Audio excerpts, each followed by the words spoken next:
Hello and welcome to the ITC Entertained The World podcast, a new series of audio episodes where the television series made by Lou Grade's company, ITC, are explored. My name is Jaz Wiseman, and for this first episode, we'll look at Gideons Way, ITC's gritty police drama that began filming in June 1964 and starred John Gregson as Commander George Gideon and Alexander Davion as Detective Chief Inspector David Keane.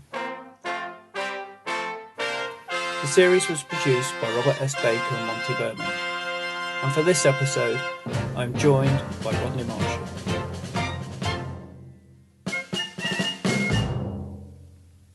I'm delighted today to be joined by Rodney Marshall. Rodney, can you just tell us a little bit about you very quickly? Yeah, I suppose, well, my passion for TV comes from having a father who was a script writer for 30 years. And I sort of grew up watching his shows. And so I guess that was in the genes. I went to university, studied English. And even though I'm a teacher now, I still spend a lot of my spare time exploring and examining 1960s TV, including a lot of the ITC shows. Great, something really magical about them. So I suppose we should start really is why we're here, and more importantly, why Gideons Way. For me, I'd just like to say what makes this series so special is that it's very, very different for ITC shows in particular, but also quite different for TV at the time in the fact that it is particularly gritty. It's filmed predominantly on location in bombed-out London, and the consistency of the episodes is absolutely superb. I mean, I can't think of one bad episode in the whole run. And I wondered what you felt was special about Gideons Way yourself. Yeah, I mean, well, starting with your last point, if we look at any shows of any sort of era, there are always a few poor ones, aren't there? I mean, Absolutely. I'm thinking whether it's Danger Man, it's The Saint, outside ITC, The Avengers, they've all got a whole load of episodes where you think, not great. In this case, I agree. Well, I think all 26 are of a really good standard. There isn't one that I can think of off the top of my head where I thought, actually, they tried to do something a bit silly there, or the script was weak, or the guest cast was poor. I think you've got 26 really good episodes there. Yeah, I'd like to pick you up on that with the scripts there. Over my history of interviewing people over the years, it's very interesting. I dug out some interviews. One with Robert S. Baker, who I knew as Bob, so I'm just going to call him Bob Baker. And this dates from September 1999. And he's talking about Gideons Way, and he says, the thing about Gideons Way is the scripts were strong. There was a beginning, a middle, and an end. And then I went through my other interviews, and I've got one from Roy Ward Baker from July 1995. So this is 4 years previous, but says almost the same. So this is what Roy said. I thought Gideons Way was good because it had John Gregson in the lead, and it had really good plots, because Creasy's books were always good. This was because the books had a beginning, a middle, and an end, which by the time you get to the Champions was something that many of the teleplays didn't have. Yeah, I mean, I must admit, I'm halfway through reading Gideons Fire, which was the basis for 3 of the episodes, including the Firebug, and I'm stunned at how good this book is. I mean, I've read Charteris's Saint books, and even though the storylines are exciting, in my opinion, they're pretty shoddily written. I was going to say, and also a little bit far-fetched in places. Yes. This Creasy book is absolutely stunning me. It's dark, it's realistic, it's empathetic, the characters you really believe in. And so I think there was a really, really good basis for ITC to work from. Because I know there was a film made in 1958 based on the first book, and they turned it into almost a comedy, apparently. I haven't seen the film. No, me neither. I understand it was, as you say, a comedy. It's interesting you picked that up about that point there, though, because I've got the original ITC brochure here. And when you read what the publicity department said about it, if I could just go into that. It says, George Gideon has one of the most vital jobs in London. He is, as created by world-famous novelist John Creasy, commander of Scotland Yard's Criminal Investigation Department, the nerve centre of the British capital's fight against crime. John Gregson brings him dramatically to television in Gideons Way, in stories which grip from start to finish. There are no mock heroics in Gideon's Way. As Commander Gideon, Gregson directs a huge force of police officers and detectives trained to deal with crime in all its aspects. The series shows the real methods employed. Above all, these are characters you will care about. There are people you get to know as intimately as if they are your closest friends, sharing your feelings and their thoughts. Gideon is no mere cardboard figure of a high-ranking police officer shrewdly pitting his wits against the criminal fraternity. I really like that point, by the way. He is a man with a wife and a family, and a man of deep understanding towards those who work with him and for him, and even for the criminals he is fighting. And because he regards these criminals as human beings, they take on an unusually deep dimension. Most of the action, therefore, is in London, the most cosmopolitan city in the world, teeming with men and women of all nationalities and always colourful. London's pulsating, vibrant rhythm is captured in all its exciting aspects. With John Gregson in the series is Alexander Davion as a good-looking, ambitious and clever detective, Chief Inspector David Keane, who views all pretty girls with an appreciative eye, thus providing a contrast to the family-loving Gideon. Daphne Anderson is seen as Gideon's wife, and his children are played by Andrea Allen, Richard James, and Giles Watling. So in that description that ITC and its own publicity is putting out at the time in 1964-65, that's pretty hard-hitting compared to what's it saying about, say, shows like The Saint, where it's talking about, glamorous girls and exotic locations and suave, Simon Templar. Really quite different, I think you'd agree there. No, absolutely. I mean, you wouldn't guess it was an ITC show were it not for the fact that obviously a lot of the guest characters are ones that we also see in Man in a Suitcase and a variety of other shows such as The Saint and Danger Man. But in terms of sort of style, it's actually quite downbeat.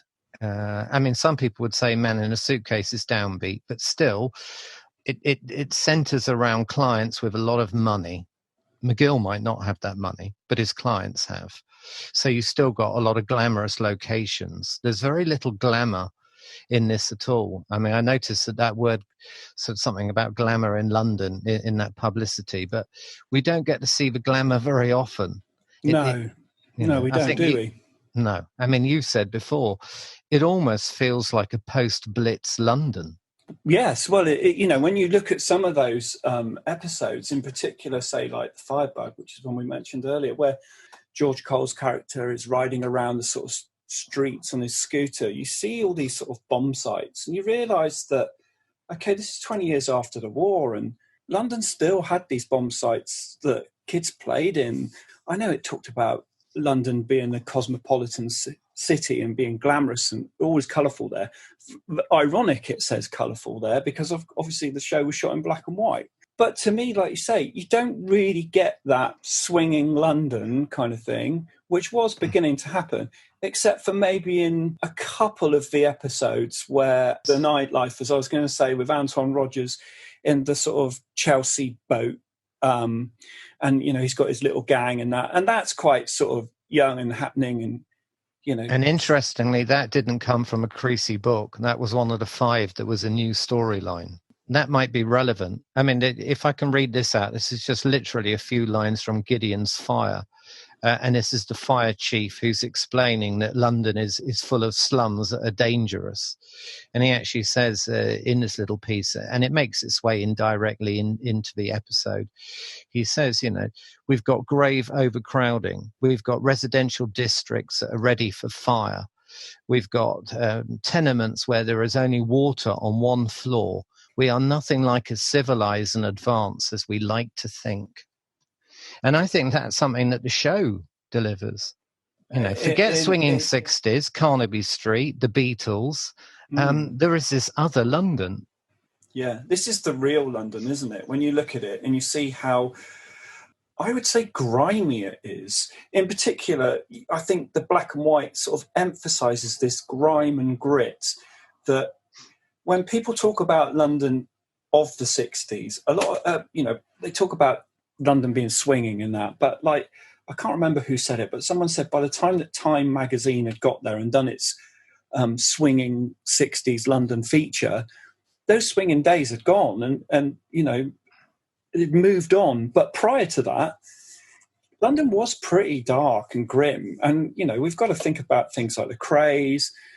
London wasn't this lovely, spectacular place that I think people associate with it now.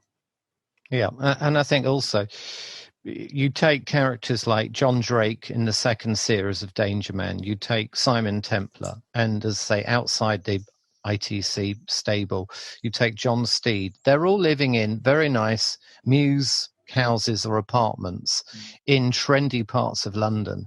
And I think what Gideon's Way does is it takes us to that other side. There always have been two sides to big cities. I mean, I'm thinking back to Oscar Wilde, who lived in Chelsea but made his way over to the East End of London every night to sort of pick up boys and stuff. There's always been that underbelly.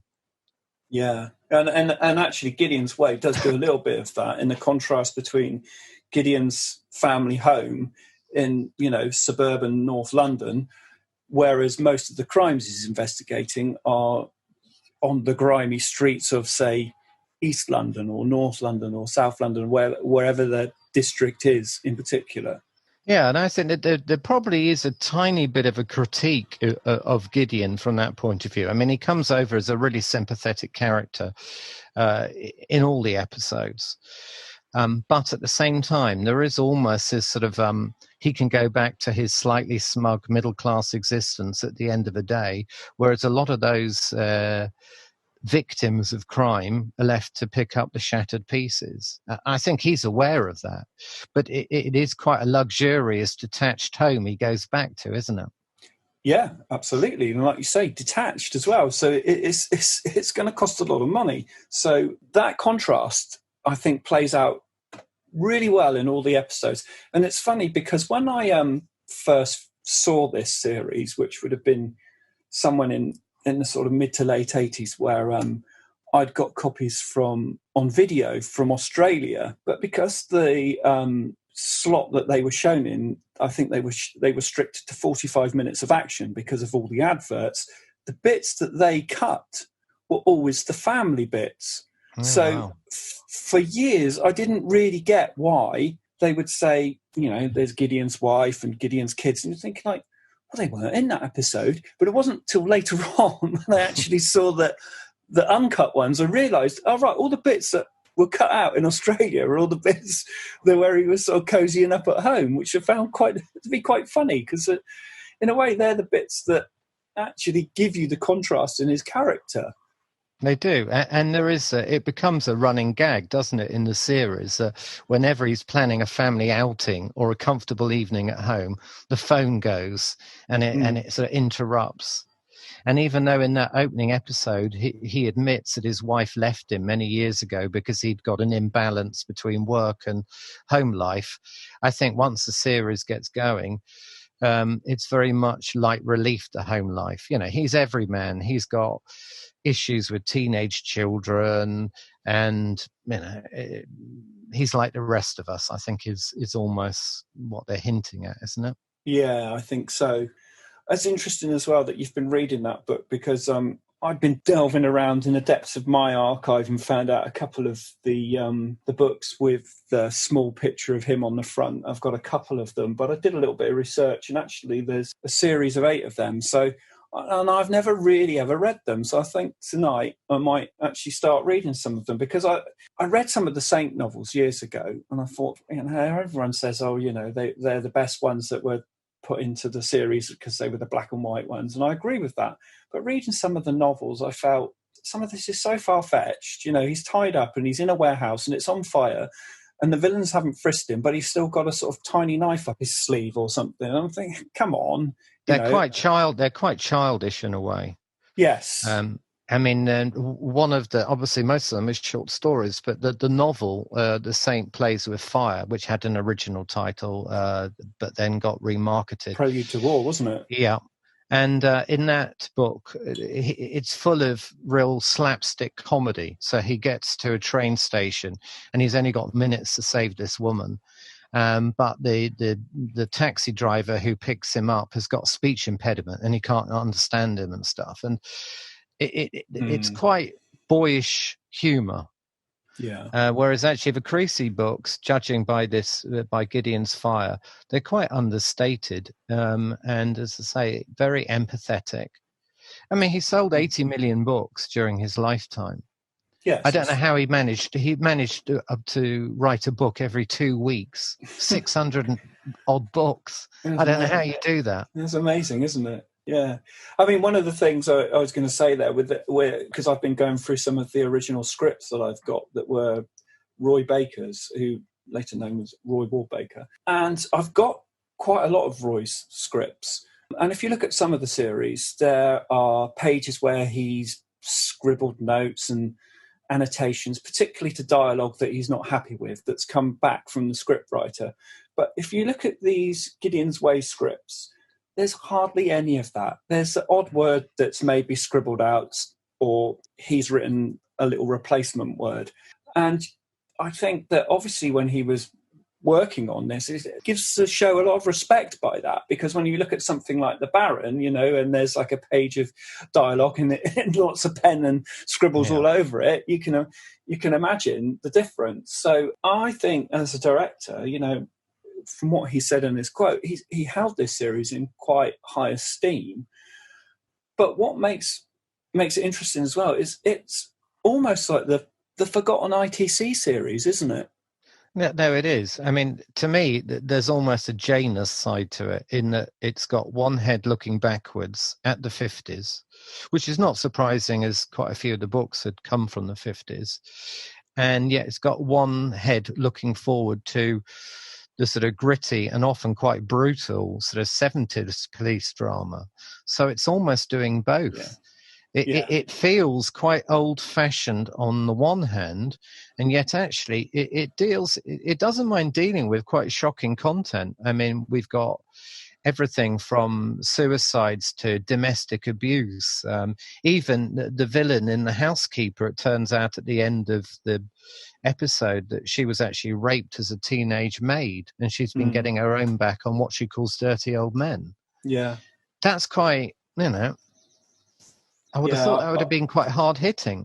Yeah, I agree. And it's funny you mentioned the Sweeney there, because the Sweeney often gets held up as this sort of groundbreaking police drama show, and it does have its merits. I'm not knocking it, but I think that people who are giving that show the credit of obviously not seeing Gideon's Way, because if they had seen Gideon's Way, they will see that actually filming on the streets of London was being done 10 years previously. The shows were episodes, I should say, equally as gritty.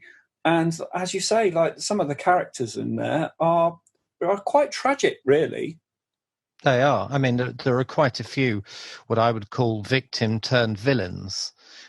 We've mentioned George Cole in The Firebug, but there are quite a few others. There's the guy who goes around trying to push people under underground trains. And it turns out, revenge. Yeah, and it turns out that his girlfriend committed suicide after she was caught stealing. And there's a similar one, The Prowler, that his girlfriend had committed suicide. There are quite a few episodes where, and as I say, The Housekeeper we've already mentioned, where actually the villain isn't some sort of pantomime villain, that there is a sort of a damaged human behind it. Yeah, that's what I quite like about this show, because, as I say, if this was some of the episodes of The Saint, they're all a bit far-fetched in their villainy, whereas these are just kind of very genuine, normal, inverted commas, type people, everyday people from the streets who, like you say, have got some sort of backstory, and that has affected them to make them what they are now. Yeah, I mean, there's one I like, Boy with Gun. And this boy has been perhaps over-mothered, but basically his father, who I think is a police surgeon in it, Anthonybate, and he's basically sort of bullied this child. He wants his son to be sort of macho when actually the boy's sensitive and likes books. And he's almost turned his son into someone who feels that he's got to try and prove himself. And so he goes around with this gun and shoots a bully boy from the school. And okay, I suppose he's the villain of the piece, but he's a very empathetic character. Yeah, absolutely. So if we can just sort of scoot along a bit. So I just wondered what you thought of the casting of John Gregson, because I think it was a bit of a masterstroke, really, because obviously, you know, he had an established film career. And for someone like him to take a lead in a show like this, where, you know, it's not big glitz, it's a relatively small budget show, not much publicity about it. It's quite a big step for him as an actor to take, I think. Yeah, I think so. I mean, I think what ITC benefited from probably at the beginning of the 60s was the fact that British cinema was dying its death. And so there probably weren't nearly as many roles in a cinema for people like Gregson and others. And the same probably applies to directors. I mean, you mentioned Roy Baker. You know, he's one of many who had the background in film. Yeah. And I think these people become available because British cinema, as I say, is on the way down. And of course, ironically, one of the reasons it's on the way down is that more and more people are staying in to watch TV. To watch television, yeah. And so in a way, I guess, you know, what ITC is doing is it is producing cinematic experience for the small screen. Yes. And I think Gregson is brilliantly cast. I can't think of a single frame where I thought, crikey, he's acting badly or anything like that at all. No, he delivers on every single shot, doesn't he? He can be angry. Yeah. He can be forceful at work. He can be a little bit patronizing towards his assistant. At home, you know, he can play the sort of loving husband or indulgent dad. He also gets frustrated. He's quite conservative. There's one episode where his wife wants to buy some Chinese food from Soho and modernize the family a little bit. And he says, I'd much rather have roast beef. You know, there is quite a conservative side to him. Yeah, and as you were saying there about his role in the police, we shouldn't overlook Alexander Davion's part there, because I don't think he delivered a bad frame in any way in terms of the casting of him in his on-screen appearance. I think he was a really great sidekick, and I think at times you get the impression he could be a real bastard of a copper if he wanted to be. He meets villains at their parties. There's one with Mike Pratt where he goes around to his house and they're having a party. And the Chelsea houseboat. He really makes it known that if you want to mess with me, you can try it. I think that he's a perfect foil, actually, for Gideon. And another great contrast in the fact that he's young and he's out there getting interested in women and parties and that, whereas, they say, Gregson's character, obviously, of Gideon himself, has got the home life, hasn't he? Yeah, and there are episodes where he sort of let off the leash. So, I mean, in The Lady Killer, David Keane does most of the investigation. And that's one of those episodes, there are quite a few, where his latest girlfriend offers him the thread for the story. I was going to say, that's almost like a Gregson holiday episode, isn't it? It's almost like this thing, like, go on, John, take 3 or 4 days off and, you know, Alexander can run this one. I mean, they did do that at the time, so that's again, great point. We should say that the series was shot at APPC Elstree. There were 2 standing sets from the scripts we can see. There was Gideon's police office and corridors, which is seen in obviously every episode, and Gideon's home, which is in the other standing set. You know, that was quite a big set, so it had the doorway and the stairs and the entrance and the front room sort of thing. So, and it was filmed at the same time as obviously The Saint, because what we haven't mentioned here is that the show's producers were Bob Baker and Monty Berman, who were responsible for the black and white episodes of The Saint. So this show was running concurrently when some of the later episodes of the black and white Saints were being filmed. And very much night and day, aren't they? I think when you interviewed Bob Baker, he said that it was almost quite a relief doing Gideon's Way because it was the complete opposite. Yeah, if you think about the Saint, where it's all sort of light-hearted and haymaker punch-ups, and glamorous girls, and the Saint always gets the girl at the end. Gideon's Way is completely opposite to that. And interestingly, you've got a lot of glamorous young women guest starring in it, but they're not playing glamorous parts. No, so I'm thinking of people like Annette Andre. Yeah, who's actually playing, a member of a gang. You've got is Jane Merrow in one of them, isn't she? Yeah, she's a gang member, and then there's Jean Marsh as well, who's in a couple of them. She's the wife of the sort of safecracker, and she goes after that. This is with Patrick Allen. A Perfect Crime. Perfect Crime, where the safecracker gets caught and is going to be shopped for all the crimes they've done. And he tells Jean Marsh about this, and she shows that, she's got a bit of steel because she goes and confronts Patrick Allen. I know that in the story, he obviously ends up killing her, but like you say, she's just not like a 60s dolly bird. No, and the husband, that's an interesting part because he's someone who's an ex-con who's trying to go straight. And Gideon says towards the end of the episode, actually, did we actually really give him a chance? Yeah, that's really true. But Patrick Allen is one of those. He's always brilliant at playing a baddie anyway, isn't he? But well, he's got that sort of velvet voice that when he he can say something and make it sound amazing. Yeah, in the way that he says it. That's why he was voiceover king.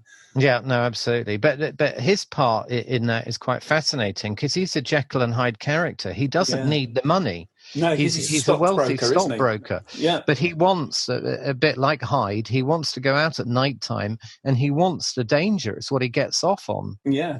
And that's what gives him his kicks. Yes. So, that makes it, again, quite an interesting character because that's not one you would normally get. No, definitely not in an ITC show, I don't think. You might in later sort of Thames dramas, maybe you might get that. I don't really think at the time you'd get that with shows like The Saint. And we should really talk about the shows that were in production at the time, obviously, because Gideon's Way is a black and white show. So we've got The Saint and we've got Danger Man in terms of ITC shows. I suppose we could mention Man of the World and The Sentimental Agent. But, of course, the other big show in production at the time, although not an ITC show, but sort of running through that, was The Avengers. And one point I wanted to make was that Gideon's Way, The Saint, and The Avengers all featured an episode about the rise of fascism. Gideon's Way was the V-Men, Saint plays with fire, which you mentioned earlier, and The Avengers, the Mauritius Penny. Now, they all handled them in a slightly different way. And I just wondered how you felt the V-Men was handled in terms of Gideon's Way. I think obviously it's a very early episode, both in terms of it being filmed and I think it was the second one shown. I think it's really interesting because, first of all, you think that Sir Arthur Vane is going to be quite a cardboard cutout character. A bit like the equivalent of Saint Plays with Fire. And yet as the episode evolves and you realise he's not the main baddie of the piece, he suddenly becomes a little bit more human. So rather than it being a caricature, you actually realise that maybe he had what he thought were good reasons behind this fascist party. And I think that's probably the difference. In the Saint Plays with Fire, the baddies are just simply two-dimensional baddies. Yeah, in the V-Men, there's the thugs and the sort of so-called brains behind the outfit. Yeah, here I think it's a little bit more interesting, and I think very early on there's a scene where they sort of wind up the guy from the peace party and make him violent, and there's almost a sort of slight irony in that as well. Yeah. But I think it's an episode that works very well. Both those first episodes, the State Visit and the V-Men, are almost sort of political episodes, aren't they? Yeah, the State Visit one with Alfie Bass.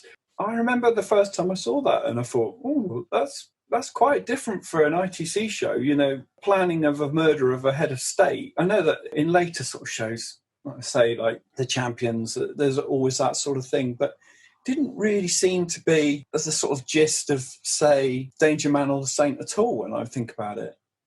No, and there's a wonderful irony that Gideon in that episode has got tickets, front row tickets, for his wife and children. And the little son, Malcolm, says, I got no interest in politics. Yeah. And of course, he now is Conservative Tory MP, isn't he? Yeah. Yeah. And he seems so sweet in that episode. Well, in the series, actually. No, I do like the fact that you can have a couple of those sort of, political episodes. That there are quite a few, as we've already mentioned, where you've got sort of damaged victim becomes villain. You've got quite a range of different types. And then, of course, you have got the really cold-blooded characters, such as the one in Lady Killer. And I find that fascinating. I have to admit, that's one of the standout episodes for me. I mean, I've got a list of standout episodes. I know you've got a list as well. And there are stories that we agree on. One of the ones that I particularly like, because it's so of that moment in time, is The Rhyme and the Reason, which is kind of like the Mods and Rockers story, which was filmed in August 1964. Well, the fights between the Mods and Rockers was only in May 1964.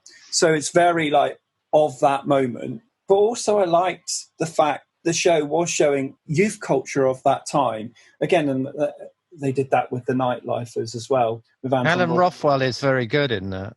With The Rhyme and the Reason, I just felt that was quite a brave step in a way to take. I know it wasn't particularly about mods and rockers, and it turned into a story about how the mod character was kind of demonised, and actually it was the wicked sort of stepfather who was, behind it all. But his character, Adam Rothwell, I mean, he almost goes down. It's very, very close to him going to prison.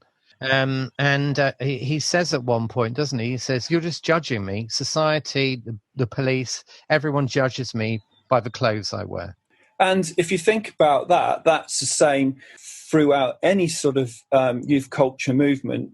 Okay, in the 60s, it was the mods and rockers, and then I suppose it became the hippies and like the sort of glam rockers, but in particularly punk rockers in the 70s, where, okay, they looked, I was a punk rocker and I looked absolutely shocking. But the thing was, for us, it was very much about trying to make your own life better, no matter where you came from. I just find these things where they pick up on youth culture particularly fascinating, because it seems to be often overlooked in ITC shows. So when they do show a youth culture thing, it's just a sort of swinging party with the disco music, and the sort of kids are just dancing. Whereas in Gideon's Way, the youth culture and the youth in particular are so believable. And I mean, that sense of belonging, everyone wants that. So I think in an episode like The Rhyme and the Reason, you can see the attraction of being a mod, going out on your scooter. And then, of course, he feels belittled by the fact that the rockers have all got big, powerful engines, which I'm sure, probably has some sexual connotations as well. And the girlfriend is turned on by that, isn't she? Yeah. She doesn't want to be on his silly little scooter. She wants to be on one of those big motorbikes. We should also talk about the writers. On this, we've got quite different set of writers compared to Danger Man and the Saint. We've got writers here like Norman Hudis, who went on and did a little bit of work on The Prisoner, we could say. Yeah. We've got our favourite man, Harry Junkin, who, as Leslie Charteris very famously says, this script is fit for Junkin, about one of his Saint ones. We've got Jim O'Connelly, who would later direct Roger Moore in The Saint, on Vendetta for the Saint. But we've also got people like David Chandler, Alan Faulconer, Jack Whittingham, Ian McCormick, and Malcolm Hulk. You're obviously more associated through your father with the writer side of thing. I wonder if you could maybe tell us a little bit about some of the writing in this show that you feel is strong. Well, I mean, I think obviously one of the ones that stands out there is David Chandler. I mean, American, and he'd been involved in quite a few American shows like Naked City. And I think I sent you a quote the other day. Naked City ended every week with this, I haven't got the quote in front of me, but something along the lines of, this is just one of the human life stories that takes place in a city of 8 million people. And actually, when Gideon was put into the American version, Gideon CID, when they have the voiceover from Gideon at the beginning, there's quite a similar thing there. And I'm sure there was that sort of link to shows like Naked City, which were a little bit film noir. And I mean, I think Gideon's Way has elements of film noir, doesn't it? How many of those episodes start with sort of shadows in dimly lit streets, and there is almost that sort of, I think this is why we said at the beginning, it simply wouldn't have worked in colour. It needs that edginess and grittiness that comes with monochrome, I think, personally. I suppose what we should do here is just take a pause and actually play the US titles so people can hear what we're talking about. I actually think these are a bit like the Half-Hour Danger Man. So they kind of set the scene. The Half-Hour Danger Man was John Drake coming out of the building. Every government has its secret service, blah, blah, blah. Yeah. With Gideon CID, which is what the show is known as in America, in particular where you talk about the lines about in the shadows and stuff, I think that, again, reiterates what is going to come up and what's going to happen, if you know what I mean. So it's like, when there's a crime, they call me Gideon CID. So we'll just take a pause, myself and you, and we're just going to play that. This is my city, London. 800 square miles. Vast, sprawling, restless. Over 8 million people live and work, love and play, hate and die. On the fringe, hidden in the shadows, those who prey on the innocent.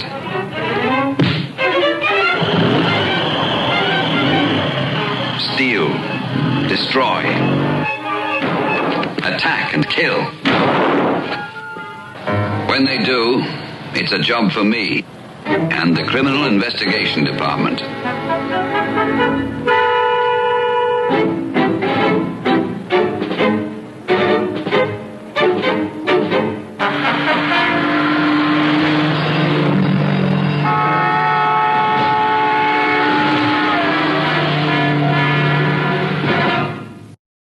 So there we go. That's the US opening titles for Gideon CID, as the show was known in America. Sorry, I was just going to say, on that level, what do you think of the theme music? I really like it, actually. It's actually got a name.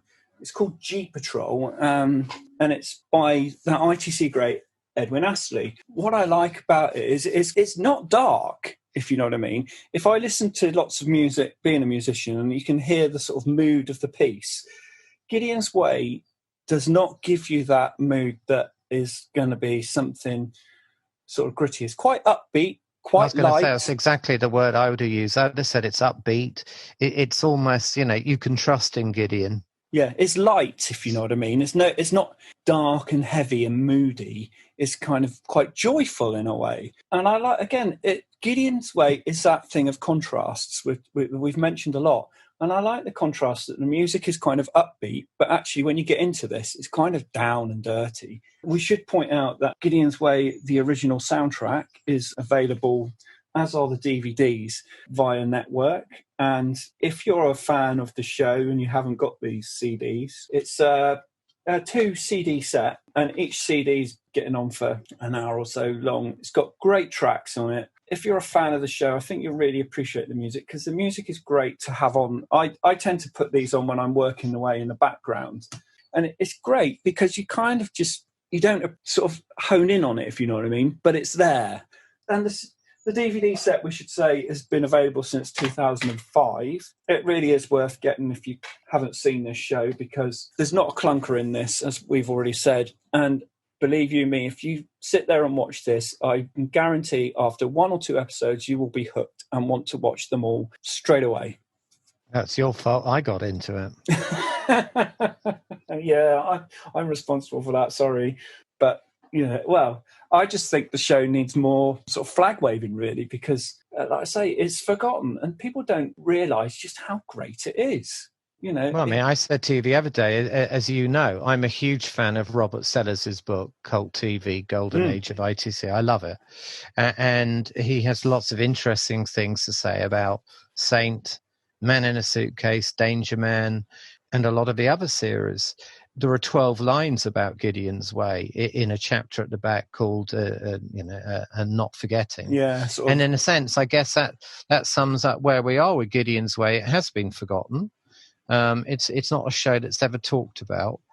I mean, I guess in some ways you can understand why it disappeared, in that Roger Moore and the Saint, Patrick McGowan, and as I say, outside the ITC stable, obviously John Steed, Emma Peel, they actually became part of the sort of the 1960s culture, didn't they? That culture of coolness.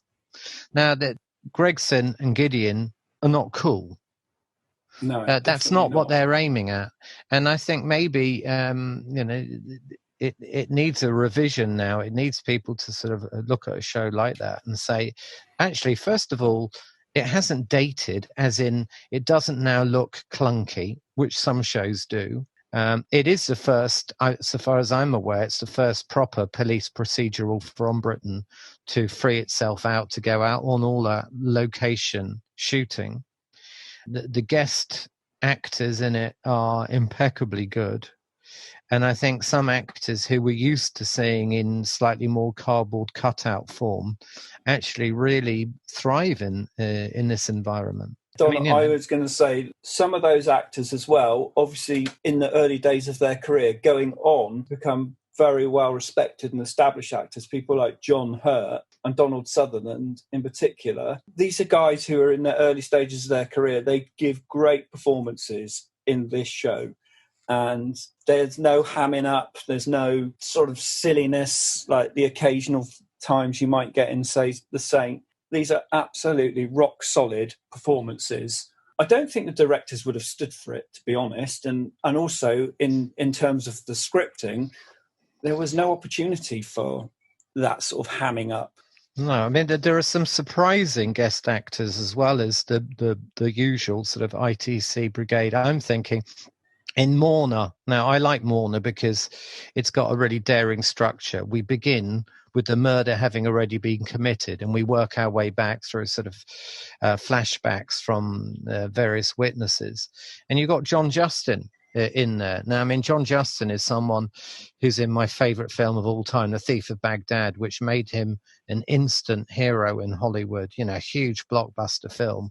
And here he is, 20 odd years later, playing the part of the sort of seemingly respectable but randy old sort of guy working in this girl's boarding school. That's quite a delight to suddenly see an actor like that appear. That's interesting you say that about the thing there about not being dated. I've got a little quote here from an interview I did with Peter Pitt, who was a very well-known ITC editor. If you're a fan of ITC shows, you probably know that name. But he says in this interview that I did with him, Gideon's Way, I edited one episode, but it was a very good series, but I'm sure it must seem very dated now. So isn't that funny that we don't feel it's dated, but the guy who works on it and edited it thinks it would be dated? I find that quite funny, really. Yeah. I mean, I suppose, again, talking about the two sides to the show, yes, it doesn't seem sort of colourful 60s, because obviously it's not in colour. And as we've already said, it doesn't really want to sort of celebrate that sort of 60s counterculture. It's offering, that Hyde side of the city. And I remember chatting to you a few days ago, and we both said the same thing. What on earth would American audiences have made of that? Yeah, because if you think about what was on television in America at the time and what British drama was going over to America, they must have thought, what the hell is this? London's really like that? I'm not going there. But also, we know that ITC was sometimes sort of rightly or wrongly criticised for that slight mid-Atlantic thing. And there is a slight mid-Atlantic thing in Danger Man and the Saint at times.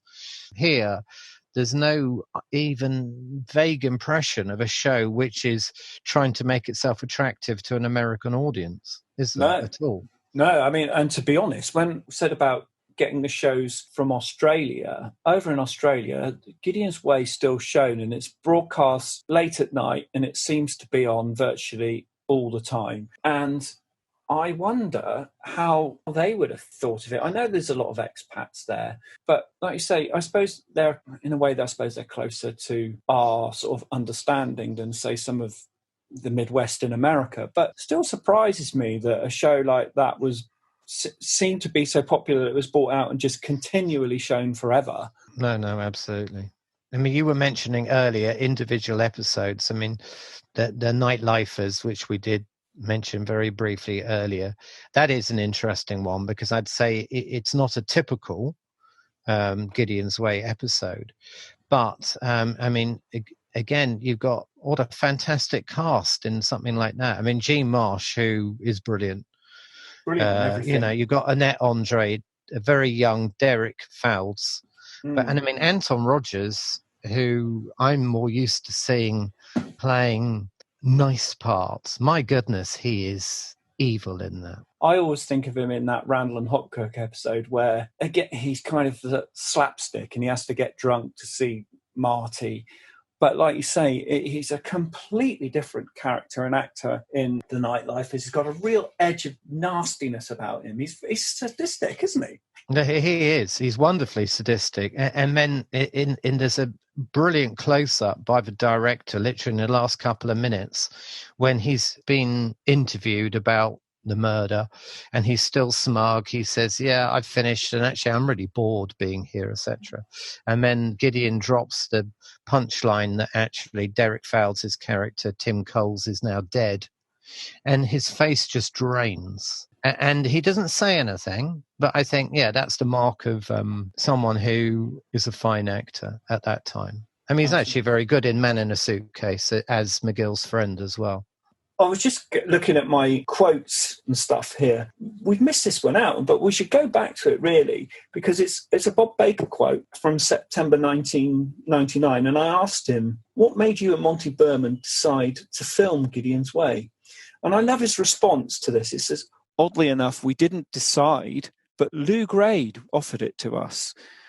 We said, sure, why not? It was entirely Lou Grade's idea to do Gideon's Way because he was so happy with the way we were doing The Saints.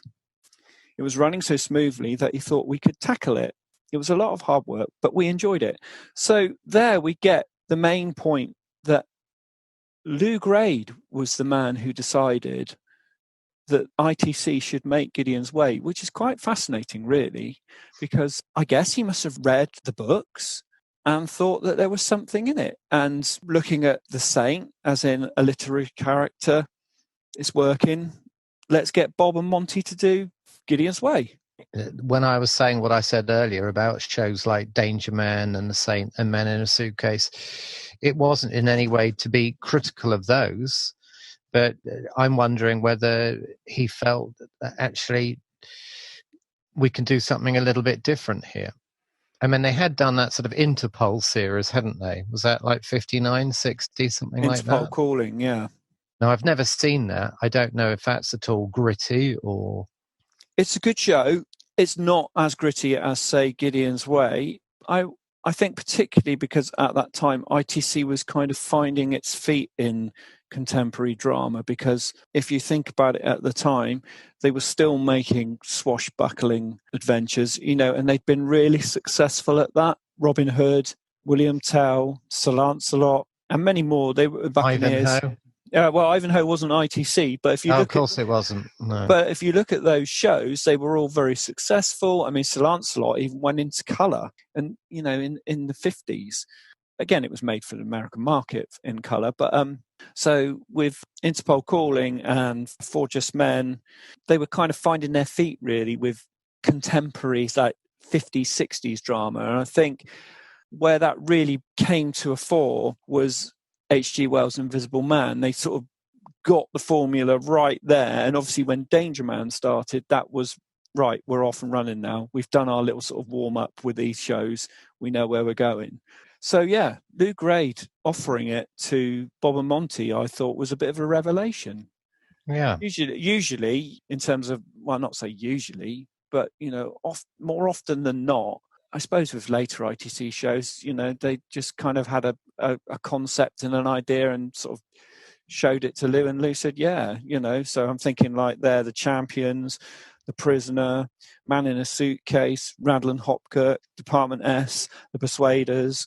None of these were established characters sort of from books or anything. They were just like literally ideas on a bit of paper. Let's make a series about 3 agents who have a crash in Tibet and have these superpowers. Great, okay, do it. Yeah. Magooan with the prisoner, sort of basically Danger Man after he quit Secret Service. Don't start on that one. No. Well, that's another. We'll have to talk about that one, won't we? Yeah. So we've kind of gone a little bit off topic there about Gideon's Way. Well, I mean, one of the things you mentioned earlier was about, well, we both chatted about what the Americans would have made of it. And it's interesting, I think, that there are certain episodes that are more America-friendly than others. So there's The Millionaire's Daughter, which has got some American actors in it, a few. And now that episode, I can see family in New York sitting down, watching that episode and getting it. Whereas at the other extreme, something like Big Fish, Little Fish, where you've got all these East End kids who are pickpocketing, and it's almost like something out of Dickens. I thought the one that might work in America would be The Great Plane Robbery. Yeah. Just because it's a heist, it's basically set at an airport. You kind of get the idea that the US audience would get that, but like you say, some of them. I also thought The Big Fix, the horse racing one, I don't necessarily thought they'd get half of what was going on, but they might get the idea of the horse racing.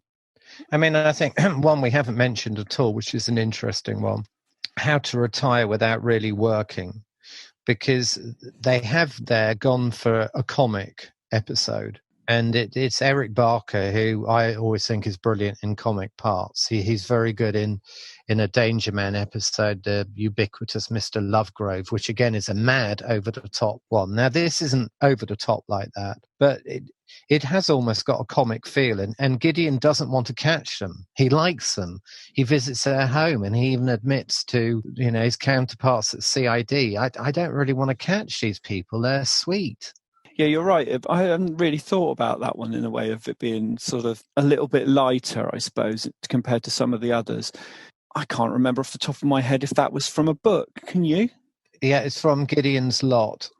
Yeah, I mean, again, obviously, I don't know how much, I mean, clearly reading Gideon's Fire, things like Firebug stays very close to the book, but the Mods and Rockers one we were talking about earlier, that was a book from the 50s.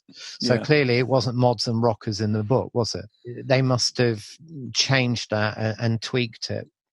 And I mean, I think that's one of the things that's quite interesting. When you've got the books, you can't literally just translate them. You've got to do something with them. So, yeah, I mean, that adaptation process, where they have to sort of flesh out characters or introduce new characters, or like you say in The Rhyme and the Reason, introduce it or bring in the theme of Mods and Rockers, which was very in the news at the time, to give it that additional space for the teleplay to work.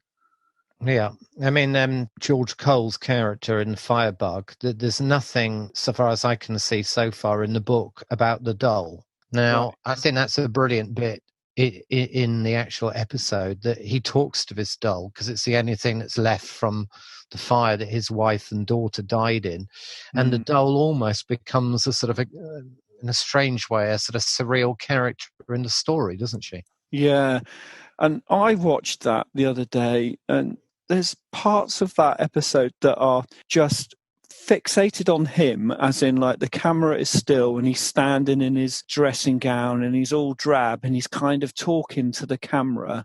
Lots of ITC shows wouldn't have done that, because it'd been wham, bam, thank you, man. We've got to get this point over very quickly. It really allows that empathy for George Cole. It makes you feel for him, doesn't it?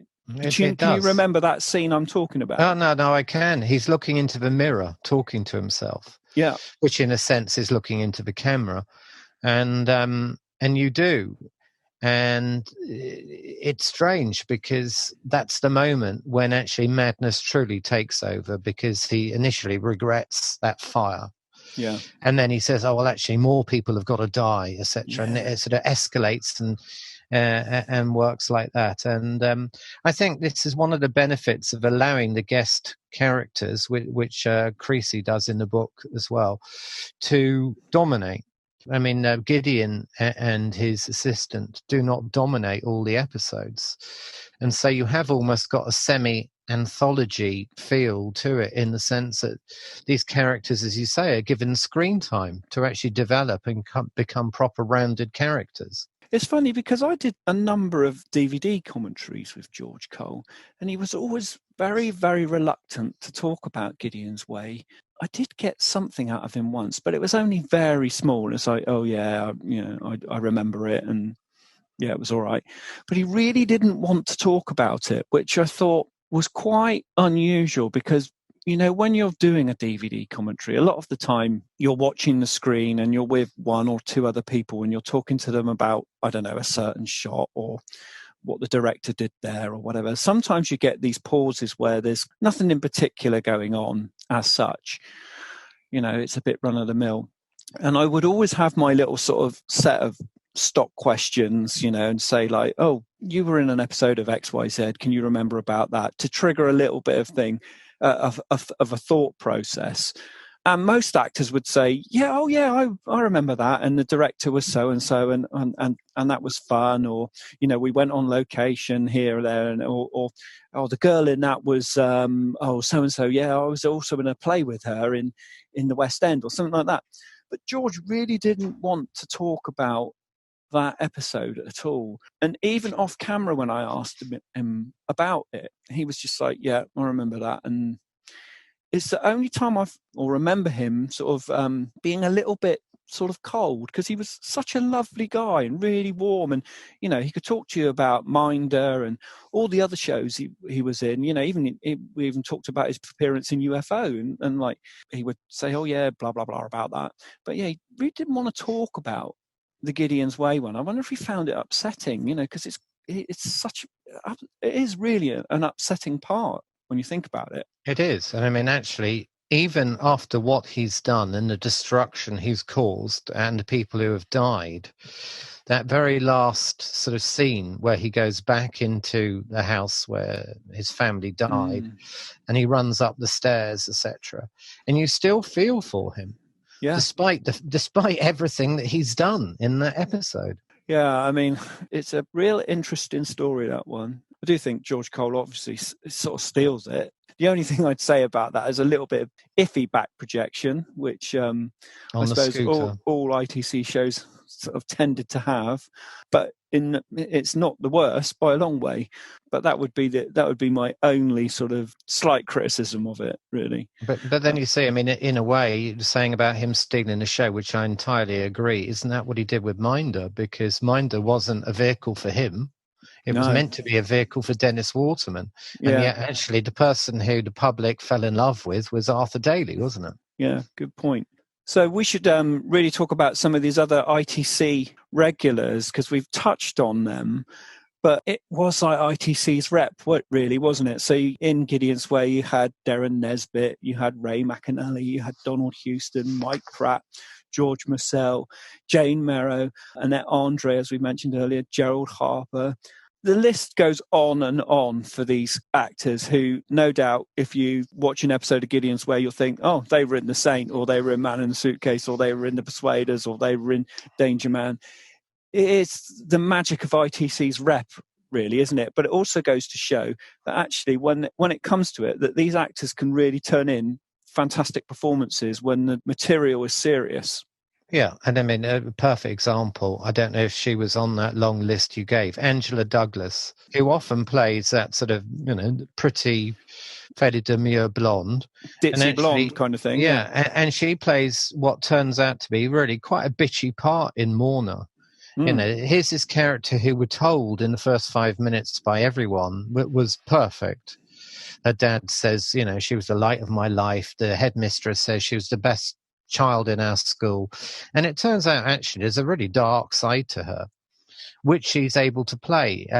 Because although she's dead in the first scene, obviously then, because it goes back in time, we get to see this sort of rather dark side to her up in London, where she gets into drugs. And I mean, it's a very interesting and very, quite rare for the show, black character. I think it's Johnny Secker, who's always excellent.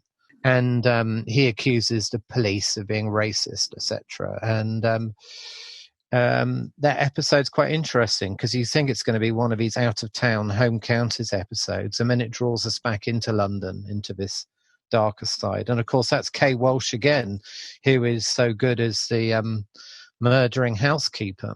So she's one of a number of, actually, I think there are quite a few people who appear in at least 2 episodes, aren't there? Yeah, Jean Marsh being another one who was great in both of them. We haven't really spoken, I suppose. I mean, I did say a little bit about the Mods and Rockers sort of dating it to 1964. But we should say really that the production started in June 64 with the first episode, The Tin God, and followed by the V-Men. But I've got a really interesting little piece here that the Stage reported on the 9th of July 1964 that filming had began, and that 13 episodes were planned. But this will probably be extended to 26. So that's another interesting little point to me, that I think that, okay, so they'd only committed to 13 at the start in case it doesn't quite work, or Bob and Monty feel that they just can't handle 2 shows at the same time. But obviously, as Bob said earlier, it was hard work, but they enjoyed doing it. So it did run for the full 26, which is great, because of 13, the way ITC made their shows at the time were in blocks of 13, because that was considered a season in America. So if you had 39, you'd be on for basically 3/4 of a year, but you could run 13 repeats, and then you'd be on throughout the whole year. So this, when originally planned as 13 episodes, it looks like it's almost like a schedule filler, doesn't it? If you know what I mean. Yeah. Well, I mean, maybe because it was so different from what they'd been making, that there was an element of risk, wasn't there? Yes. Yeah, I think probably with those first maybe 3 or 4, they were really just seeing, okay, how's this going to go? Because it can either going to go 2 ways, isn't it? It's either going to be a success and relatively straightforward to make, or it's going to be hugely problematic. And I would have thought the problem would have been the location filming, because if you look at shows like The Saint and Danger Man at that time, the location footage in comparison to Gideon's Way was a lot less. Yes, well, I mean, a lot of it is a palm tree stuck in front of the back lot at Elstree or whatever, isn't it? The famous palm tree. Yeah. But no, I would have thought also another risk was they would have known what they were getting with Gregson. They wouldn't have known what they were getting with the assistant, who, after all, was a young, inexperienced actor. Would the 2 of them have a chemistry, which they really do? You said earlier, you've got the lovely contrast between their lifestyles, age, everything else. But actually, they work very well together when they're on screen. And I guess that's something you just don't know whether it's going to work in advance. You don't have that with Simon Templar, with John Drake, with McGill, because they're loners. Yeah. Here it is a sort of a 2-person show when we're in the police station, and had that partnership not worked, as we know, that it can't work if one of them doesn't bounce off the other, can it? Yeah, it is almost like a 2-hander. But if you watch any of the episodes, there is a lot of screen time where they're not there. Watching The White Rat the other day, and there's so much where Ray McAnally and Virginia Maskell are literally on screen arguing or whatever. It's not just like a brief 2-second scene. They're quite long scenes, and you can see that actually when these guys were making this series, they knew that, as we've touched on earlier, that the characters have to have that depth to make the stories believable, and to be able to do that, they have to have a decent amount of on-screen time. Well, I mean, in Gideons Fire, the book, you go into all the characters' minds. So there will be pages and pages where you're inside a rapist's mind. You're getting his thought process. You're then inside, the head of a mother who's just lost her daughter, etc. And I'm guessing that they picked up on that and thought, this is only going to work if we actually really get inside all the characters, the villains, the victims, as well as the police. And that does work brilliantly. And again, that's something else that makes it very different from anything else. Yeah, because for a lot of the time in ITC shows, you get introduced to a character who might be getting killed, and you don't particularly know much about him. He or she is in the scene for a little bit. You know, they've got one or two sort of key scenes where they might meet the main villain or say Simon Templar, and then they're bumped off, and you don't really ever get to know more than their name and probably why they're killed, because they're handling, I don't know, say some stolen drugs or something. It's just a bit mad in that way. What I don't know, and this would just be speculation, but I'm guessing, for example, that Patrick McGoohan and maybe Roger Moore would not have been happy playing a backstep, as it were, in a lot of the episodes to the guest characters. Now, on the other hand, clearly, I presume Gregson was quite happy to do that.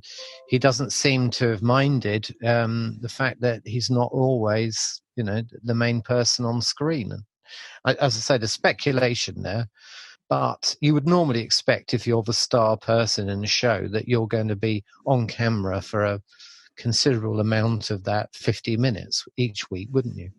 Yeah, and in most episodes, he isn't. They really allow the characters to come to life and to get some real depth to them. And I think maybe because they went for Gregson, because he was such an experienced actor, that he probably was relaxed about that. Yeah. Where if it might have been a younger sort of up-and-coming actor, that they might have felt more precious about their amount of time on screen, and that they're not really the star of the show, if you know what I mean. Because okay, Gideons Way has got John Gregson in the lead and Alexander Davion is the sort of second lead. But as we've said, this show these episodes are predominantly character driven, and the characters are allowed the time and space to basically tell the story. And I would say Gregson and Davion sort of fit around the story, not necessarily always into it.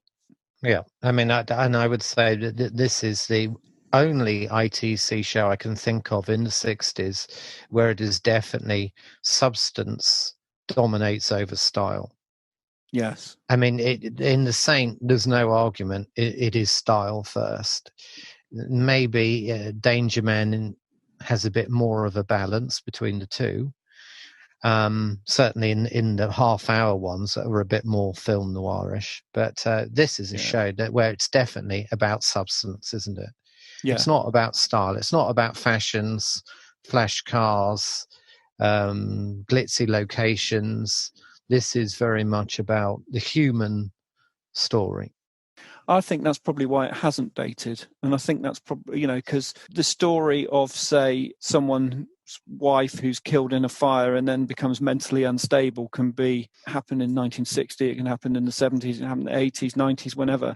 It's still a story that you could feel with now. If you look at I hate to bring it up, but the victims of the Grenfell Tower, for example, there's a story there that, relates in a way to the Firebug, and people will feel the same. And in both cases, there will be a feeling that these were things waiting to happen and nothing was done about it.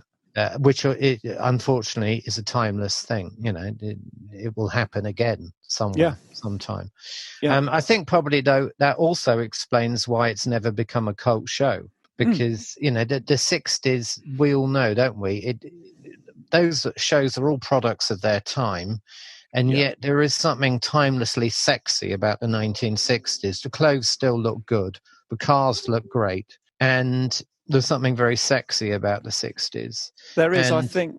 Sorry, I was just going to say it's almost the time where we kind of finally got over the Second World War, end of rationing, teenagers became teenagers, they weren't dressed by their parents anymore. We've talked about youth cultures.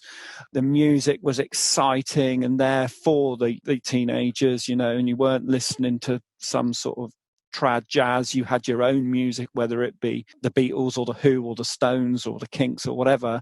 And the 70s doesn't offer that. I'm not a huge fan of the Sweeney, but if you look at an episode of a Sweeney, they all look awful. Whether it's kipper ties or whatever they're wearing, it has dated. You turn on an episode of the 60s shows, and something like Men in a Suitcase, there's nothing particularly dated about anything they're wearing. If you wore that in London tomorrow, no one would bat an eyelid.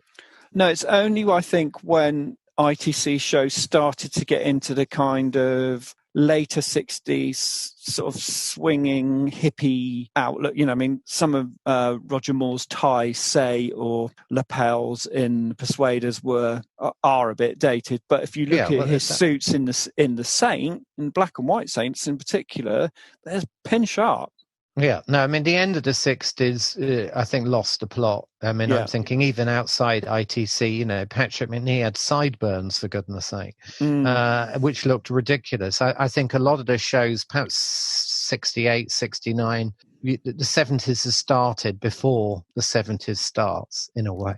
Yeah. But I think this mid-60s period that we're talking about, as you say, it's absolutely pin sharp, whether it's Simon Templar or whatever, whoever.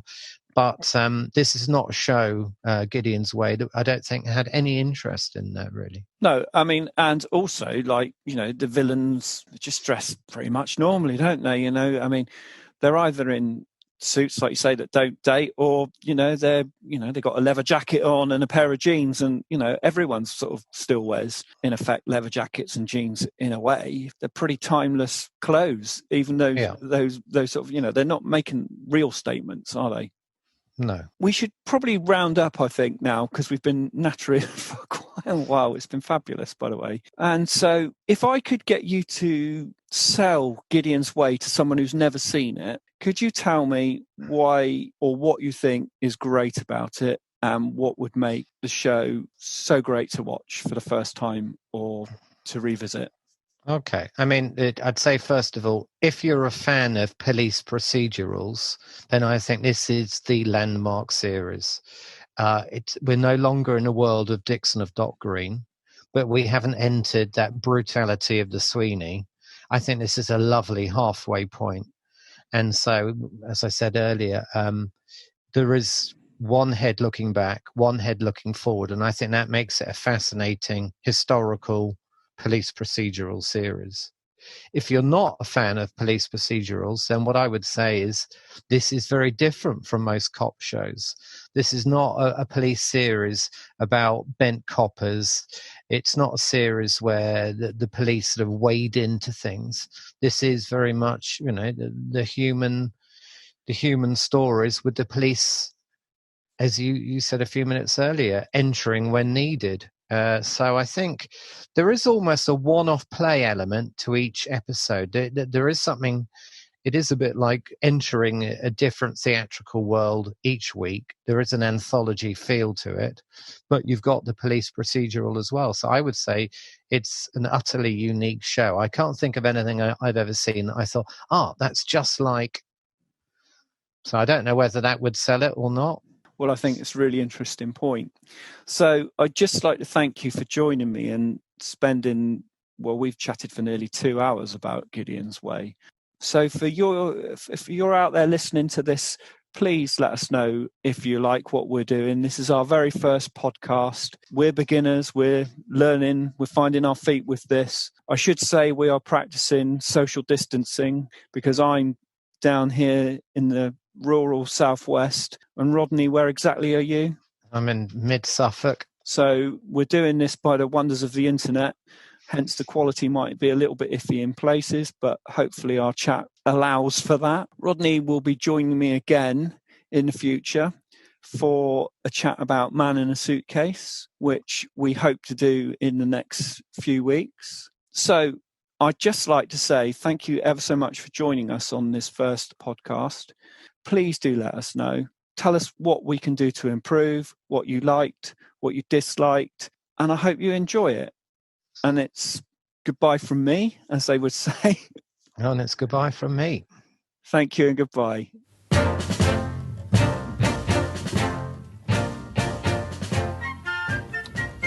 You have been listening to Episode 1, Gideon's Way, of the ITC Entertained The World podcast, hosted by me, Jaz Wiseman, with Rodney Marshall. This podcast was made on location and edited and produced by Jaz Wiseman. It was a Bitter and Twisted Limited production for the morning after.